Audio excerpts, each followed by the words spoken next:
Hey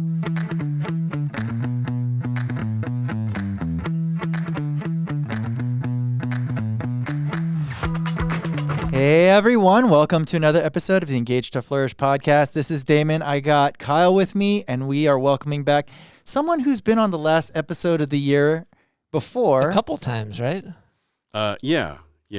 Is this the last episode of the year? It is. Oh, okay, cool. Yeah. Awesome. So welcome back, Jeremy Yuan. Welcome back, Jeremy. Hi, thanks for having me. So unlike previous years, we kind of changed things up a little bit this year because we don't have any statistics for this year, which is okay. It's not Jeremy's fault. We didn't even warn him about that. But I got asked like 72 hours ago if I 72. wanted to. That's a long. That's a big if I lead. wanted to be here. So. So we didn't give him that much time to do research and anything, but that's okay because this year was a little bit of a different year anyway with Brett taking a step back. And so, he would be definitely the number one person on the podium if we go by old rules and stuff. But this year was a little bit different for 2025. But in the whole, 2025 was a big year for our church too. So we had a lot of big things this year, including getting our new facility, having a retreat. There was tons of stuff that went on this year. So it's okay for this episode to be a little bit different than we've had in the past. Yeah. So we'll have to maybe touch on a few of those. But are we going to keep our normal format of talking about the message from last week? Is that? Yes, we will talk about Okay. the. I didn't know where we were starting. Oh yeah. So this past Sunday, Pastor Barry is taking us through this season of Christmas. Actually, this year December is pretty short in terms of the number of Sundays before Christmas. Yeah. Yes, the number of Sundays before Christmas. So we had multi-gen, we had one service, and then now Christmas service this coming Sunday. Yeah. So yeah, there wasn't a lot of time on Sundays to, I guess, prepare for Christmas. Build up. Yeah. But we did. So Pastor Barry gave a sermon this past Sunday on timing and how Jesus fulfilled all of these different prophecies, and the timing of his birth was right on time. So I guess we could start there. So Kyle, I'll throw it to you. Yeah, so I was in the back helping with kids that last Sunday, but I watched it actually on YouTube. When he started, I was like, okay, this is a different intro into a Christmas type of service, not what I was expecting. But then I liked how he tied it in at the end. But the prophecy thing, the I don't know, not wanting to wait, what is it? What's the word I'm looking for? Impatience? Impatience, thank you.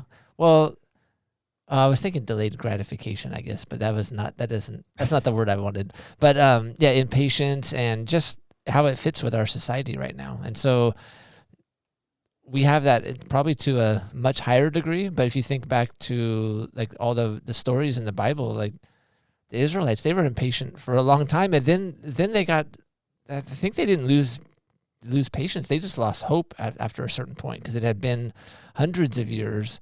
And so then by the time Jesus actually came on the scene, it was kind of I don't know if it was I don't know if that's going to even happen, but I'm pretty sure it didn't happen the way people expected. So in that sense, it kind of was overlooked unless you were really paying attention. So yeah, the whole waiting, impatience thing, I thought that was a really good way for people to really sit in the season of oh, am I being impatient? Am I wanting things to happen now? And how does God want me to sit with things? So he had that little comedian clip at the beginning. And when he played that, I glanced over at my wife. And then I also glanced over at my mother-in-law because... So that was the Amazon. Yeah, right? the Amazon shipping and how, we're really spoiled these days, right? Because now even 2-day shipping seems kind of long. I know, they have you'll get it in 3 hours. Yeah, same day shipping. Yeah, by 10 a.m. even. And I just think back, right, however many years ago when you'd order something online and then you'd wait maybe 3 weeks, 3 to 4 weeks shipping and handling, and now I need it in 2 days or less. Right. So that was funny. And then I think the engineering side of me, right, for when when Pastor Barry was listing all the different prophecies and then all the verses of when it came true. That tickled my brain. I enjoyed that. I enjoy those kinds of, right, like it's like, what is it, like empirical evidence or whatever, where you like, this is what they said and then this is when it happened, and so I enjoyed that. Well, what do you enjoy about that? Like, what it just brings that much more conviction, or it brings like awe, or yeah, a lot of awe, because it's like, yes, the Bible said it here, and then the Bible proved it here. Yeah, it was interesting. So I was running around on Sunday, so I wasn't in service either. So I was listening to it in the car with my kids, and when Pastor Bear was going through all of the different prophecies, one of my children, I won't say which one, but one of them said, wow, the Bible said all of this stuff and it all came true? Like, how did all that happen? It's like, well, that's because God is God. Yeah.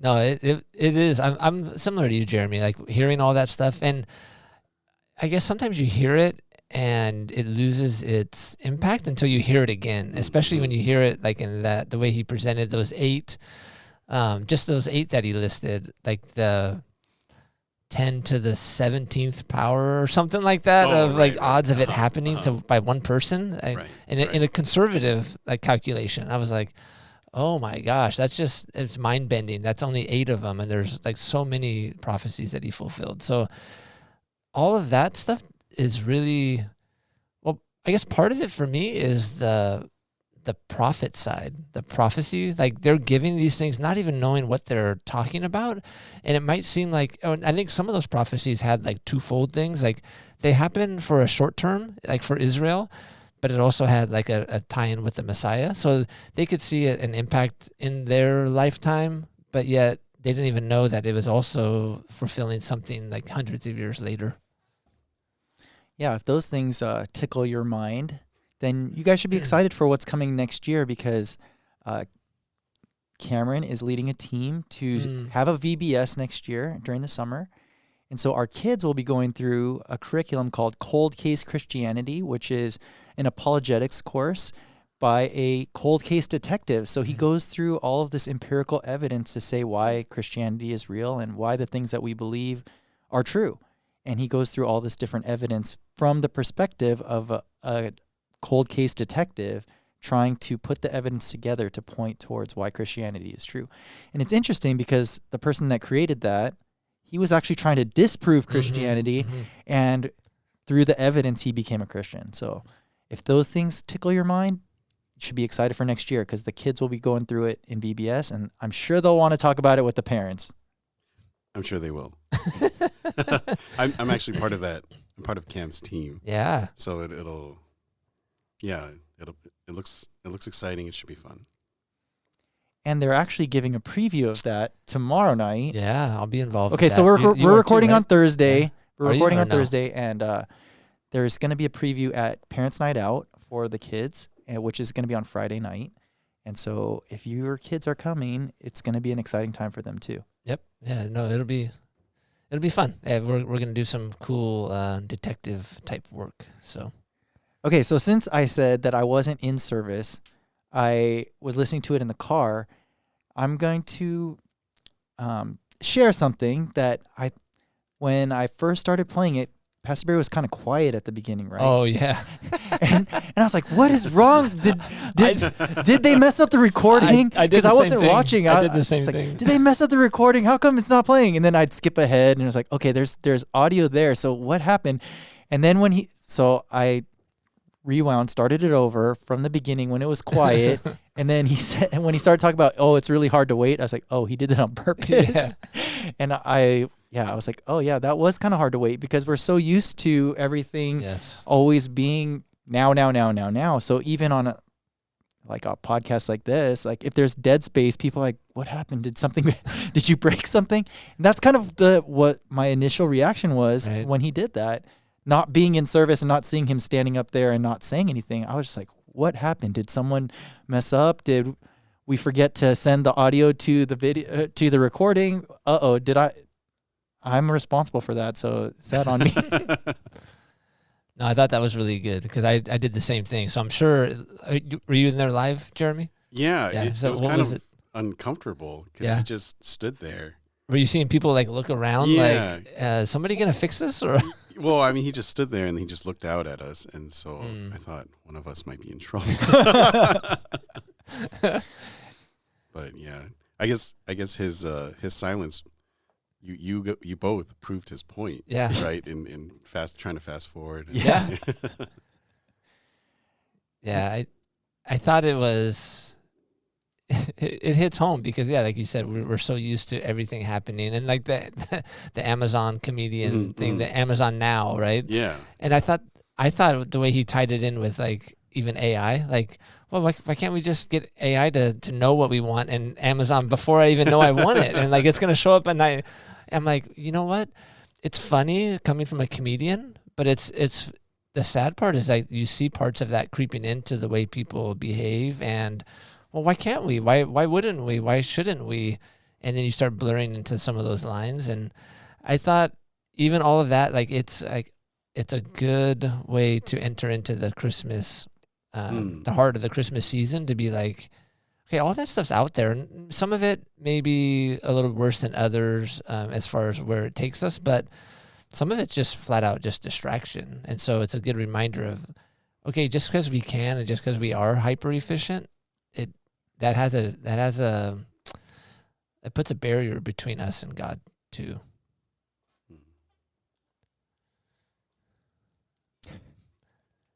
He was just nodding along and like, yeah. So Damon pointed to Jeremy like he had something. And he was just being a good listener. Thanks, Jeremy. Thanks for listening to me well. Thank you. You're welcome. I thought he was just trying to extend our moment of silence just to see if the listeners would feel and experience what we were talking about just now. Well played, Jeremy. Well played. But yeah, I mean, generally for a lot of people, the Christmas season is hustle and bustle, busy time. You know, go to a store and it's crazy. I mean, going to Costco like on my regular shopping is not fun during the Christmas season because it's just so crowded and everyone's in a hurry and everyone's trying to get as much stuff as they can in their cart and can't move. And, you know, it's easy to associate that feeling with Christmas time, right? And I think that's part of what Pastor Barry was trying to do at the beginning, was to say kind of like an expect the unexpected. You know, like there's expectations that we have of what Christmas is, but is that really what God's intent is for Christmas and during this season? And the reason that we celebrate the birth of Jesus, is it so that we just get more of what we expect, or is it that there's something unexpected that he has in store for us? And maybe that's why we wrap our gifts is, you know, there's an unexpected, you know, present that the Lord has for us, that he doesn't want us just to keep going with what's expected. Okay. I like that.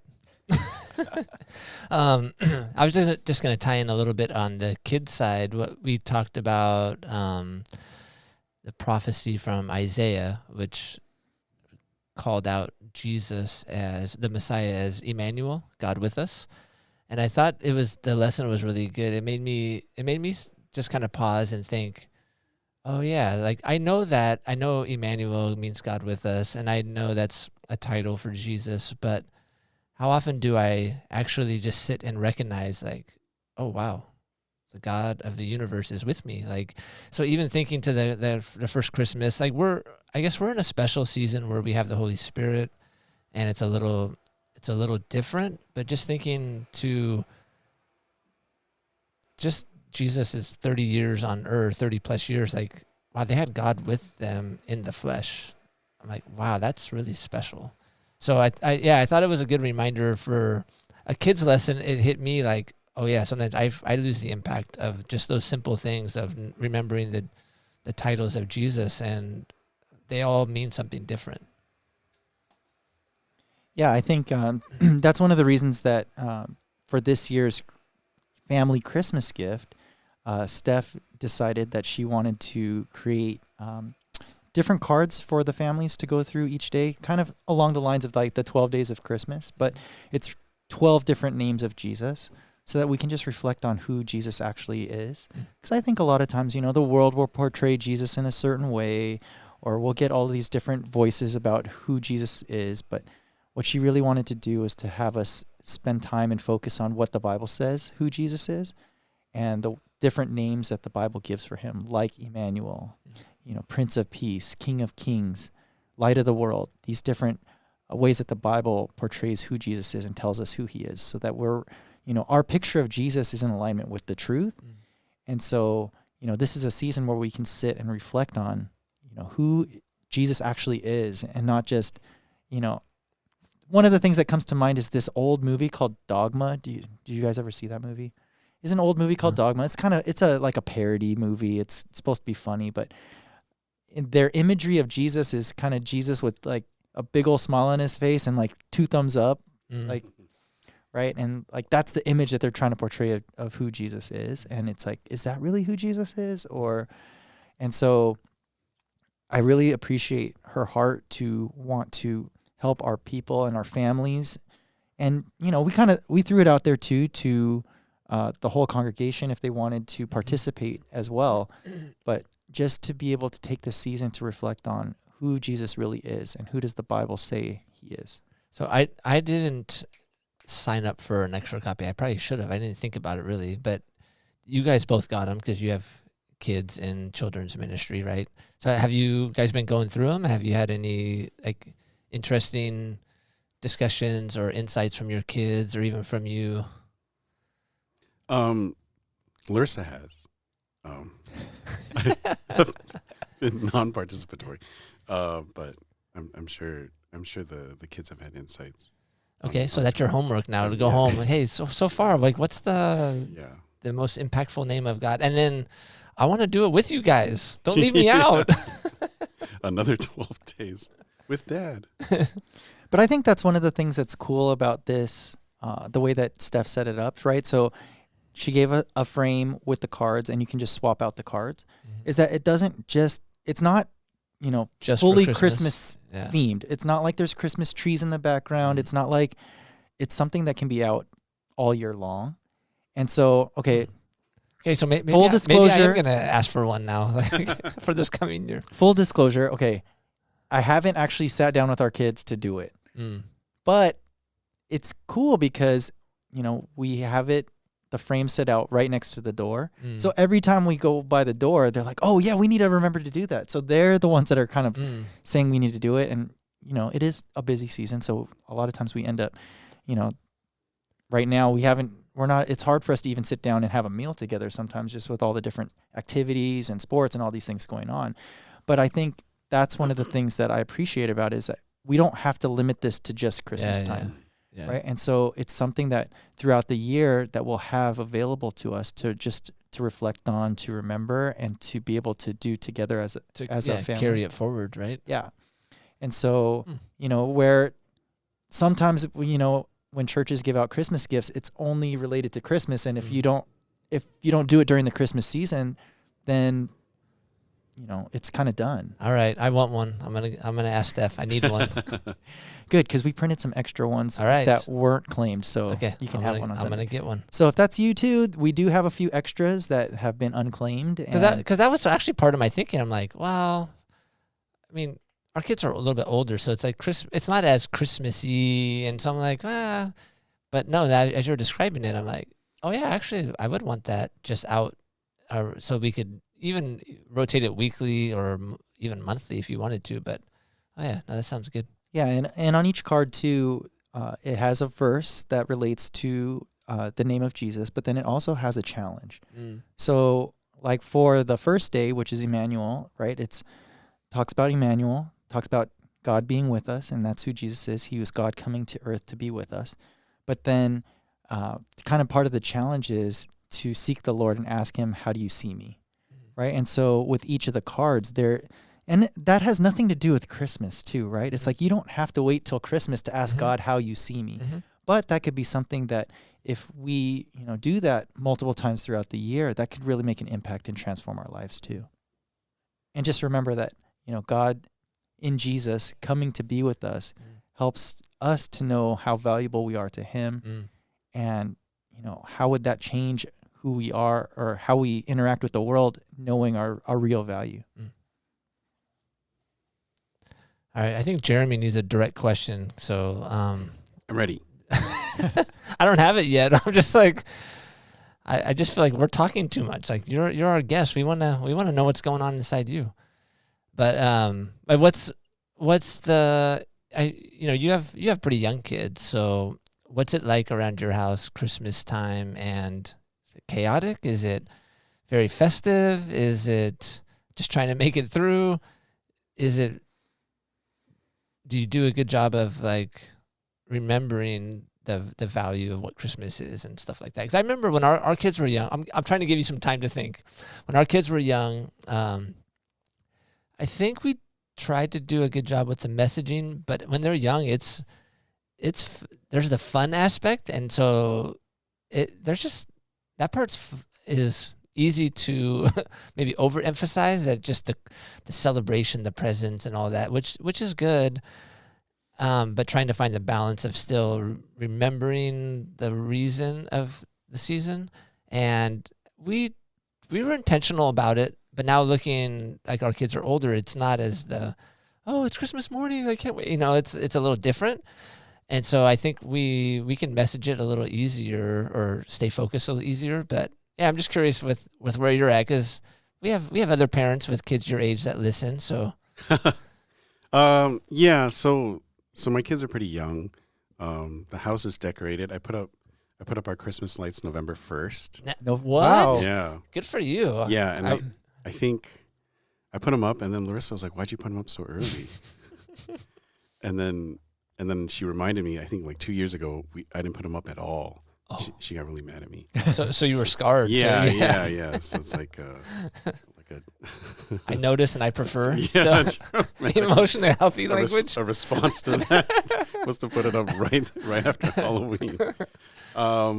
Yeah, I think it's we're probably leaning more on the festive side. Mm-hmm. Like the kids are waking up and they're like, I want to punch open the little thing on my advent calendar and see what I got. Yeah. Yeah, but we probably should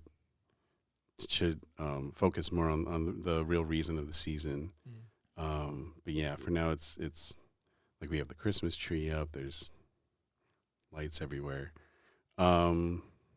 Yeah, that's how it is at our house. Mm-hmm.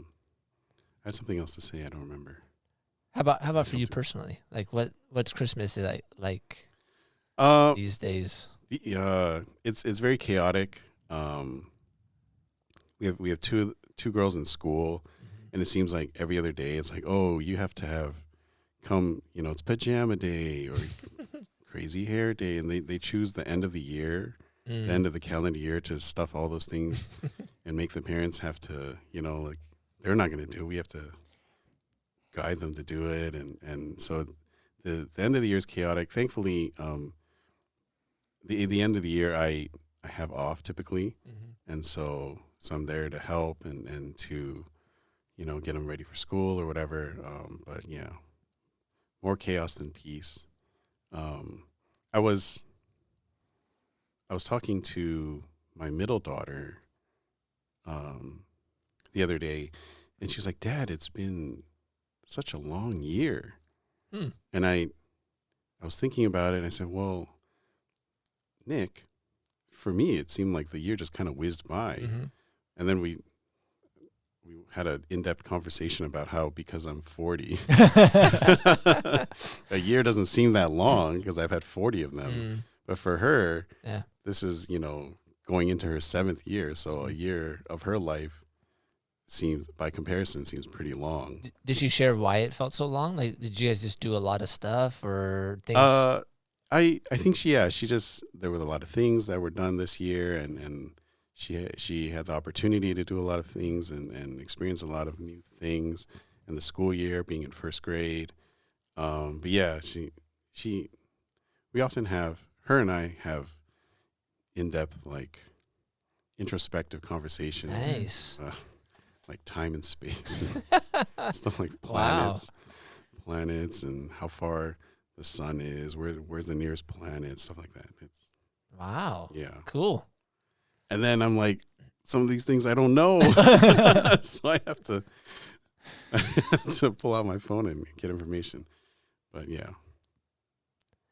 Now I liked how you just shared that last little bit, because I think sometimes that when we do get older and life is busy, even when you have family or career, and things just fly by and we Yeah, lose track, yeah. not lose track of time, but there's a lot of things just become normal and become routine, and it makes things just go. It just know it gets faster and faster as your kids get older. Yeah, yeah. So, yeah. but that's a good reminder too of like, yeah, we need to be like children, right? Like Yeah. to remember, like we did a lot. We had all these different moments. We had all this, like it felt like a long year. Where in the routine of life, it feels like, oh man, life just flew right by. So no, that's a good reminder. Yeah, because I remember when I was young, right? You'd have summer break. Oh yeah. Or your year was kind of defined by when the school year started, when it ended, and then you had a summer break, and then I started working, and I was like, man, adulting's hard. Adulting is hard. I don't have a summer break anymore. I just go to work. Should have been a teacher. 5 days a week, right? It just never ends. Yeah. And then I guess at some point I just kind of just was resigned to the fact that this is just a daily grind. And then, yeah, like this year I thought about it, and, I just kind of blinked, and here we are in December, right? I was trying to think back to when I was back here on this podcast, right? And it seemed like, not too long ago, but at the same time, like, wow, it's been a year. Like a year. Yeah. Yeah, no, it's a good reminder, I think, for all of our listeners too, of life is busy. There's a lot we pack in. And I think I've been told this before, and I've seen it, that in Southern California especially, just because of the weather, like we're go all the time. Like in other parts of the country, you have to slow down because of weather and the ailments and different things, that there's pauses for like severe storms or whatever, where you have to stop. And we generally don't have that. And so I think that's it's a blessing in some ways, but it definitely has a detriment over us emotionally and mentally. So for us SoCal people, we got to remember we have to be even more intentional of, okay, we got to hit the pause button sometimes, not because we have to technically, but because we need to. So I think it's cool that you get to have some time off at the end of the year, that you kind of have that built in too. Oh, yeah. Definitely a blessing.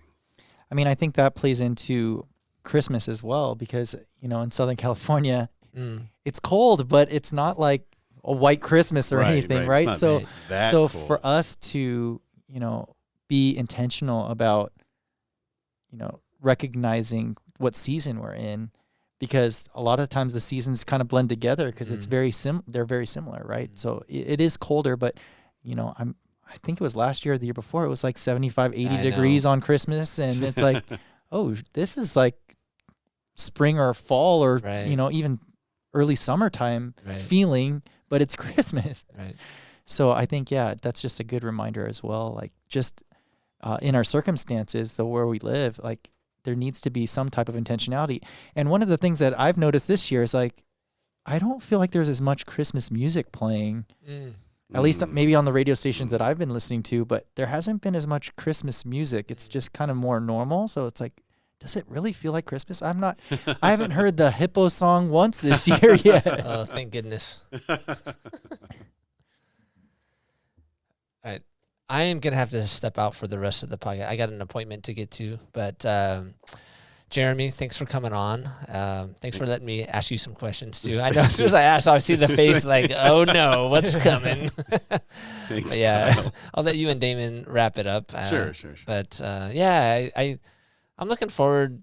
I'm looking forward to next week. I think I want to be more intentional about just slowing down a little bit and reflecting. And I think for me, just like I said, the kids lesson last week of Immanuel, okay, that's the one I need for this year. Like, just remember, God is with us. He's with us the whole year, but it's like this time of celebrating his birth. It's like, well, but he came to be with us in human flesh. Like that's something special. So, all right. Well, to all our listeners, Merry Christmas, since I won't be able to say it at the end. So, all right, signing off.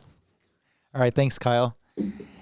Okay, so Jeremy, kind of continuing on that theme of Immanuel, is there something specific or an experience that you've had specific that has made you experience like what that is, like God being with you? Is there something that you can share with our listeners that will help them to see kind of in your lifetime or your experience of God being with you?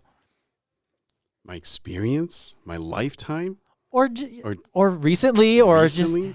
just like something where you're like, wow, I really felt like God was close to me and he was with me. Let me think. Okay, well, I have a starting point. Okay. But I don't know if it'll answer your question. It's okay. It's okay. So, this past year, I turned 40, and then I think this is the first time that I feel like my body has started failing me. I know how that is.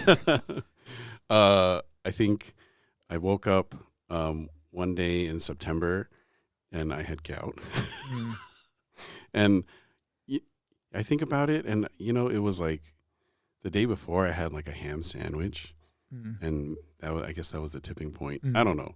And it was like a terrible pain, and I didn't have time. Like, we're so busy. I didn't have time to go make an appointment and go to a doctor. So I had to, I went on Amazon Telehealth. Did you know they have that? I did not know they had that. Amazon Telehealth. So they do everything. They ship it to you in 3 hours, and you can also call them for health appointment. Yeah, so I went on telehealth, and I had to lie about how I had gout medication before so that they would give me gout medication. But you knew what it was. Yeah, I was like 95% sure it was, it was my big toe, and it was terrible pain. So then that happened. That was right before we were supposed to go to Japan. And then so I went to Japan with like post gout, and I don't think I was fully, recovered. And so I was walking like 25,000 steps a day on a bad foot. And then on top of that, we flew in, and I realized everyone sounded off. Everyone sounded like they were on helium. Or like I was listening to them in fast forward, right? I was like, what is going on? I was like trying to wash out my ears and all this, and it was like I couldn't hear anymore. Like Larissa would talk to me behind my back, and I wouldn't be able to hear her. It was like, oh, what is going on? Like I can usually get off a plane, pop my ears, and I should be okay. And then I tried washing my ears out, nothing would work. And then Actually, we were there the whole time in Japan, so like almost 2 weeks, and then coming back probably 2 weeks past that, so maybe a whole month, my hearing was off. Wow. And I was actually like talking to my kids when I first came back. It sounded like two different tones. Like they sounded like robots. I was like, what is going on? Do I have a tumor in my brain? Okay, here we go. And then so there was this month out of this year in 2025 where I literally could not hear as much, right? And so I spent a lot of that time with God, listening to someone that I could hear, listening to God. Because also at the time we were going for our small group, we were going through Kyle and Mimo's emotionally healthy relationships, and part of the exercise was to have moments of silence. So prior to that, prior to my non-hearing episode, the moment of silence, like I would try to be quiet, but then you'd hear a lot of Mm-hmm. things in the outside, like, you know, sirens, cars driving by, da da da da da, this and that. But for that month, you know, I'd close my eyes and be quiet, and I could, you know, hear nothing. Mm. Like you just hear like the sound of silence, and then so it was a lot easier to or it was like a different experience, Mm-hmm. and then having that and to be able to focus more on what God was trying to talk to me, tell me. Mm. That was interesting to you know, to be in that kind of position, and then to from that draw a little closer to God. Mm. Yeah. Side tangent. Have you ever heard of a sensory deprivation chamber? I've heard of it. I've never been in one, but I've heard of it. And I've heard some of the like NBA players use it to. Do they? Yeah, they use it to try to, I don't know what it does, helps them focus or something. Oh, okay, cool. So you've heard of it. So I talked to Pastor Barry about it, because after that I was like, oh, I want to like take this sensory deprivation further, Mm. right? I want to try like just, you know, going into a sensory deprivation chamber. So I looked it up, and because he's interested too, I looked it up, and because we live in Southern California, it's not called, the experience is not called a sensory deprivation chamber. They call it float therapy. Because, you know, Southern California. So I found a place, Newport Beach or Costa Mesa, and it's like, I think it's like $30 for an hour. So I'm going to try to do it. $30 an hour doesn't sound that expensive. Yeah, yeah, because, you know, if you think like, oh, if you were to go and get like a massage or something, that's like $60, $80. At least. At least, yeah. These days, right? Well, I guess nobody's like, you just sitting in a pool of salt water. But yeah, so for $30, I'm going to try it. I'm going to go in there and turn off all the lights, and then, you know, see. They advertise it as like, oh, it's a night's worth of rest in 60 minutes, right? You're supposed to feel way more relaxed coming out, but I would like to, you know, kind of parlay my experience, and then, right, like you take away all the hearing, you take away all the visuals, and then kind of like convene with God in that little pod of salt water.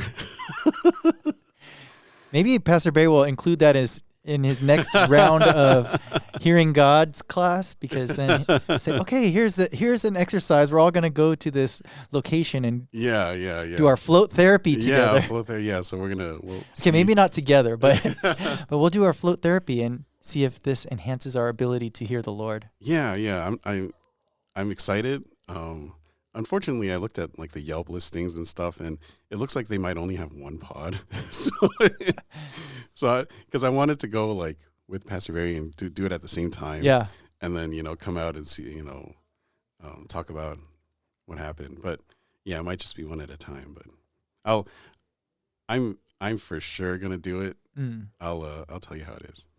I mean, I really do think you answered the question though, because right, like through this experience, and it's interesting too in terms of kind of to fall back on this past Sunday's message about timing, right? Just the timing of how everything played out, but really what the intent was that, you know, you have this experience with the Lord, and that experience with the Lord actually like kind of heightened your hunger, and you want more, and you want that again, right? Like even to the point where you're doing research to find a place where you can recreate that experience that originally was kind of like, this is weird, there's something wrong, but then it's like, oh no, this was actually good, and you want to recreate that experience and kind of take it even further. I think that's kind of cool. Yeah. You know, so I think that really it's kind of a picture of what it looks like to be in relationship with the living Christ, is that, you know, when we get the real experience of him, it kind of leaves us wanting more. Yeah. That's a cool way of looking at it. Thanks, Damon. So I do feel like, you know, as much as you said you didn't think that you're going to answer the question. I think that is a really good picture, and it might be something that could inspire other people, Mimo, to do something like that. Because I do feel like that kind of fits into her, not deprivation, but it's more like kind of leaning into the abstinence, right? It's like abstaining from all of the sensory. Oh yeah. I actually talked to her about that. Mm. Like, if she wanted to do it too, and I think she said me first. Yeah. So. But yes, I have heard that there are NBA players that do it for a different reason, but they do it. I've heard like Steph Curry does it. Oh and yeah. Klay Thompson, I think, does it. So there have been very focused NBA players that have done it, and they said that it helps to increase their focus, right? Which it makes sense because I think sometimes we are so accustomed to so many things going on at the same time and multitasking and all those things that it's hard to focus, right? Yeah. And so by taking away all of the extra sensory stuff that's going on, it's easier for us to kind of keep our focus. Yeah, and even I don't know about you, but even just to have like an hour out of the day to kind of even do that, right? Mm-hmm. Just to focus, to be in a dark pod and focus. Yeah, so I mean, I think for me personally, that's where I've shared on the podcast too. Like a lot of my time with the Lord is when I run. Mm-hmm. But I have noticed, so my schedule this year has changed a lot, and I'm finding that I'm running at different times of the day than I normally would. And, kind of before I would run before the crack of dawn, so it would be really dark and most people are sleeping. And it's a different experience when you're running on the street and there's no cars. It's all quiet. It's dark, so it is kind of like that sensory deprivation feeling because, it's very different than running like in the middle of the day when there's cars and there's birds and there's construction and there's all kinds of stuff going on. It's just a very different experience. Which do you prefer? I prefer the running before the crack of dawn, but at the same time, I also prefer sleeping. So it's hard to kind of balance that because I do feel like there are times where, like, just physically, like, I need to make sure that I'm getting enough sleep. But then at the same time, there's the other side. It's like, but I'm also not getting fed in the same way that I was before. So there's kind of like that tension that's there. But I do feel like there are a lot of the times when I have had that time where it's just like peaceful and dark, like it's like, it is a lot easier to hear the Lord's voice. All right. So Jeremy, it is the end of the year. Why don't you share a highlight of 2025? And it could be a church highlight. It could just be a personal highlight. But what's something that you feel like has been a highlight for you in 2025 that you'd like to share with all the listeners out there as we wrap up this episode and as we wrap up this year on Engage to Flourish? I think my highlight for 2025, Larissa and I, we got to travel a lot this year, more than we usually do. And we got to travel without the kids. So it gave us, the two of us, a lot of time to spend with just each other.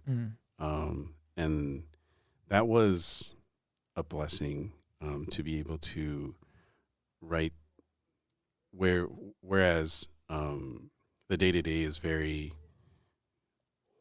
noisy, right, with this and that, to be able to travel and take vacations with just Larissa was nice to strengthen our relationship. But also, I think there was a time like when we were getting ready to come back from Japan, and I was ready. I told her I was ready to come back because I miss the kids. And yeah, I think for this year, my highlight with the kids was I wanted to be intentional with them about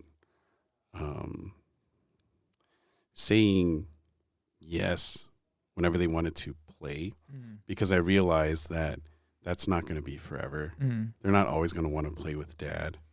I think the time is coming sooner than I think, than I'm thinking about, that they're just going to want to like be with themselves or whatever, like, talk with their friends or, so this year I was more intentional about saying yes to whenever they wanted to play, and then really just kind of, I think I shared about this a little bit briefly for Father's Day, right? But just I think tapping into the creative and really just kind of improvising some ridiculous scenario to play with them, and I'm glad, and I think I'm blessed that they always find it fun. My highlight is just the time I've been able to spend with Larissa, and also the time we've been able to spend as a family. Yeah, I think it's cool that you shared that, because you did share that before about the super creative playtime. I don't remember you. I feel like you had a specific name for it, but that wasn't just something to share for a special holiday, but it's something that you've been trying to do for the whole year. Oh yeah. And trying to recognize that, right? Our kids don't stay young forever, and they don't always want to play. They're not always going to want to play, but trying to take advantage of that and being intentional with that. And with the time that you've been able to spend with Larissa, I think that's been something that's been on Emily's heart, is recognizing that there are a lot of parents that don't get a lot of time to, have time to themselves where it's not consumed by kids. Yeah. And so that's one of the reasons that for tomorrow night, they're going to have this parents' night out, is just to give some time to take the kids away and be able to give the parents some time to have to connect, to not worry about what are the kids doing, because the kids are going to be learning. They're going to be learning about Jesus, right? And I think that's one of the reasons that she wanted to do that with her team. And I think that's going to be something that potentially could happen again in the future, just to, recognize that, healthy marriages lead to healthy families and healthy relationships with the kids. So to be able to strengthen that and to strengthen those marriages, it's going to be, important for our church family too. Yeah. I saw this Instagram post a while ago, and it was like, all these books, family books or whatever, parenting books, they talk about like the hacks, right? Like this hack for this hack. The greatest parenting hack is to have parents or in-laws that are willing to watch your children for you. So you can have a night out, even just a night out to have dinner or something. Yeah. And so, I'm excited for the families that signed up for tomorrow, so that they can, even if it's 2-3 hours to spend together and with each other. Yeah. So shout out to Emily. Thanks for taking the lead on that, and just really using the ways that the Lord has shaped your heart for your family, and being able to extend that out for the other families at our church. I just really feel like the ways that you're stepping into this is going to really make an impact in the families and in our church as a whole. So shout out to Em. Thank you so much for taking the lead and stepping out in that way too. All right. So we're running up to the end of this episode. So Jeremy, is there any last words that you'd like to leave with our church family as we close up? No, I think it's cool that you, Damon, are so faithfully running this podcast for our church congregation to listen to. I know that I myself haven't tapped in a long time, but I looked at. Okay, I have a question. At least for Spotify, you only have like this year's podcasts. Do you like actively delete the previous years? No, that's a feature of Spotify and Apple, is that they take them down. What? So if you want to go back into the archive, they're on our website. They'll stay on our website for forever. Man. But yes, they do that because I think on their servers or something, they don't want to have like years and years and years worth of content. Bummer. So if that is an encouragement for you to keep listening, then I have like, wait. When do they chop it? I think it's 12 months. Oh, okay. Yeah, so Oh man. I think Okay, they so leave I've up the got- last 12 months worth of Shoot. content. Okay, I gotta start listening in 2x now. Yeah, so for anyone out there, if you want to go back to the archive, just check out our website, catalystchristiancommunity.org, and scroll to the podcasts link, and you'll find all of the archive. And we got, what, now, four full years of content? Wow. So, 4 years. Cool. all right, well, thanks, Jeremy, for coming on. Thanks for sharing about your experiences with the Lord this year and helping us to prepare for Christmas and the time where we recognize that, Jesus, who is God, came to be with us as Immanuel. So thanks again, Jeremy. Thanks for having me. Looking forward to giving you a little bit more time next year to schedule your opportunity to come on the podcast and not just 72 hours. All right. We thank you, all you listeners out there. Thanks for another great year. We're looking forward to all that the Lord has in store for 2026. So for the last time in 2025, may you experience God's heart for you to flourish in every season. Merry Christmas. Oh.